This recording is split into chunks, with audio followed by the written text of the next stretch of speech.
Bilang tugon sa nakatakdang nationwide transport strike ng grupong Manibela mula Abril 15 hanggang 17, inanunsyo ng Philippine National Police ang pagbibigay ng libreng sakay para sa mga maaapektuhang commuter.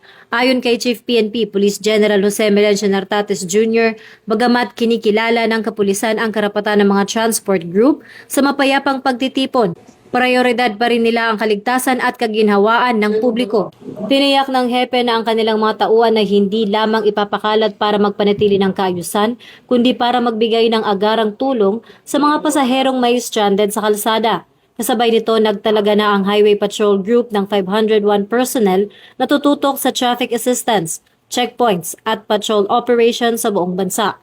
Gagamit din ang unit ng 97 na sasakyan at 15 tow trucks upang mabilis na matugunan ng anumang aberya o pagsisikip sa daloy ng trapiko, dulot ng kilos protesta na bungsod ng pagtaas ng presyo ng langis. Binigyang diin din ni Police General Nartates na patuloy ang kanilang pakikipag-ugnayan sa mga transport group upang matiyak na magiging maayos ang sitwasyon at paiiralin ang maximum tolerance ng mga otoridad sa loob ng 3 araw na strike.